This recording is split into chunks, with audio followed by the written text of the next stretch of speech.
Wes, what allowed them to take control early in this one? I think obviously their defense is really good defensive team.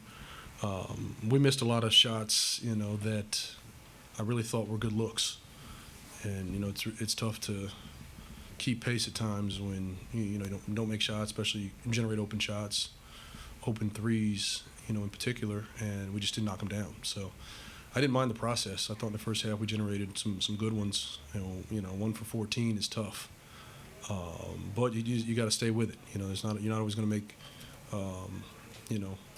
the open looks, and you can't get discouraged even when you're playing good offense against a really tough defensive team. You don't get the payoff.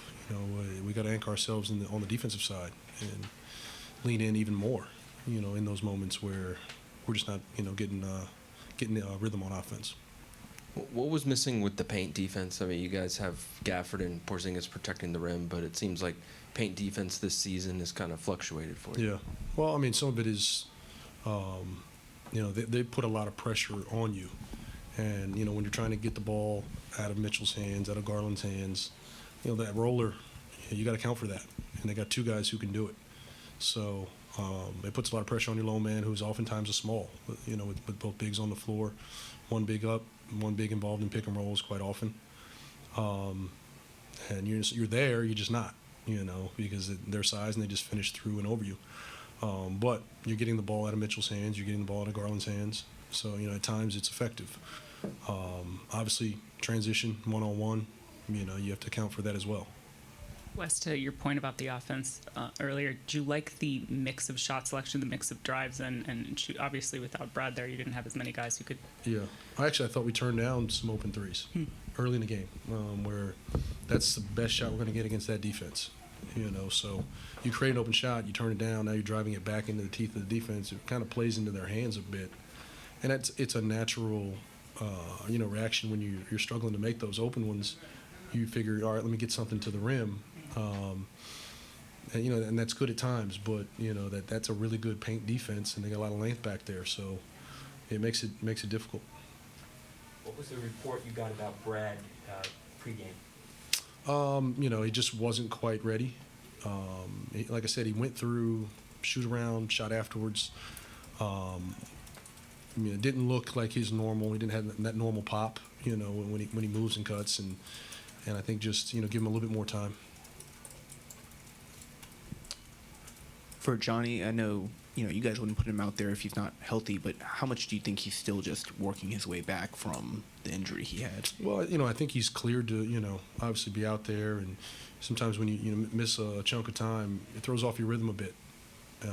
It's not ideal under these circumstances, but you get a chance to play in a NBA game. You got to take full advantage of it. So he looked good to me defensively. I thought he was down the stance, moving his feet.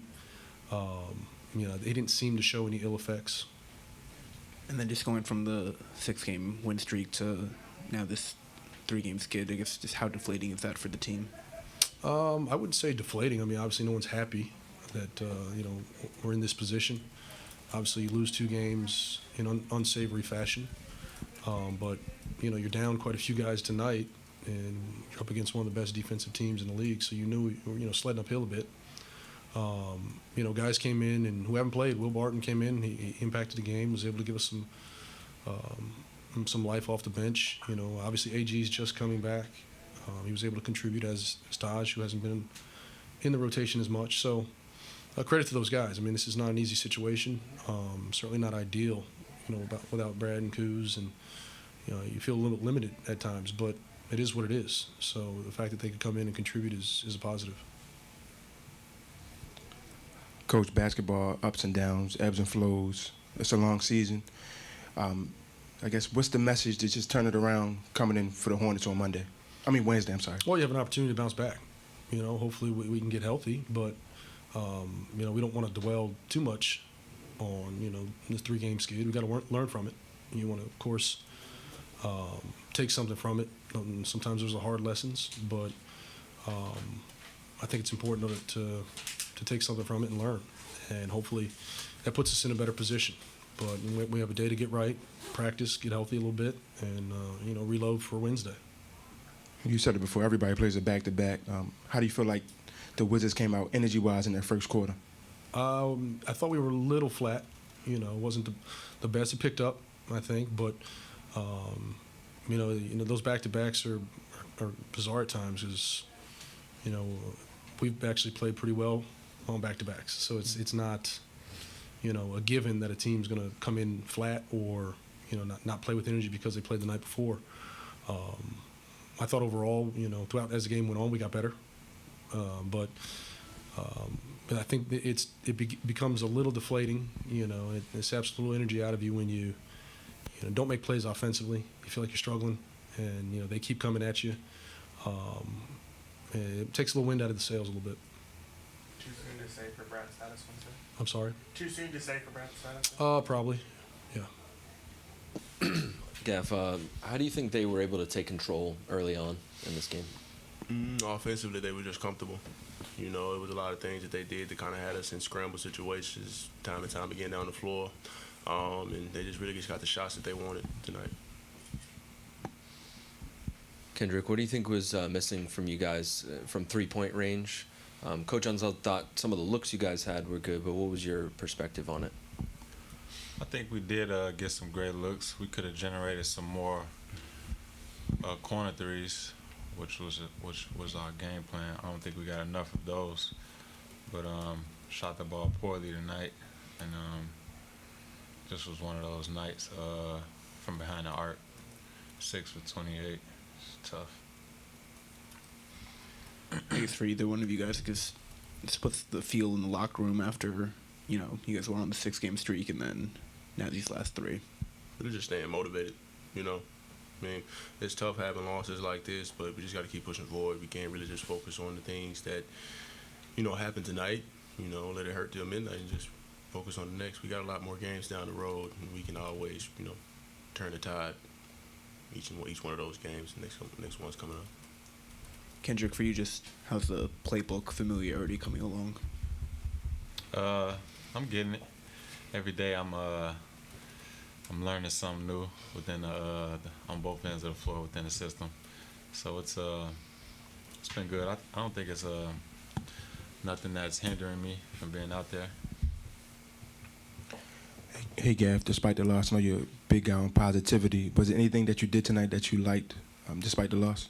Well, I'm building my confidence a lot more and just being in a position to where I'm locked in to where I can actually attack the basket and feel like that I can go down and just make a bucket. You know, that's the main thing. Trying to expand my offensive game, just giving guys more looks on the floor whenever guys are, you know, getting double teamed or top locked, so on and so forth. Just really just trying to find ways to, you know, generate points on the floor for the team.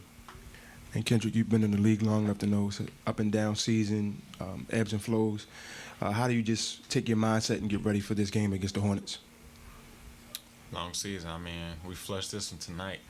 We don't even wait till tomorrow. Tomorrow's a new day, and we get better tomorrow practice, and look forward to Wednesday. Daniel, you went to the locker room a few minutes ago. You seemed to be limping a little bit. What was hurting, and are you okay? I mean, the initial contact that we had was Jared Allen. You know, I kind of got hit by his elbow on his sweep through, but I kind of fell on my knee. So it's all good, you know, small thing to a giant. Any other questions? One, Gaff, is someone who's been in the league for a few years, just what have you made of Johnny Davis's rookie season, sort of the ebbs and flows of it so far? I mean, he's really just, you know, learning at this point. You know, he's back and forth with the G League, coming back up here, you know, getting a little bit of minutes with, you know, the regular team. He's just trying to figure out the flow, you know, and we're all behind him and motivating him to be the best he can be day in, day out. You know, it's basically just up to him. But from what I'm seeing, he's taking it one day at a time, you know. So the sky's the limit for him. I just hope he stays motivated and just really keep pushing.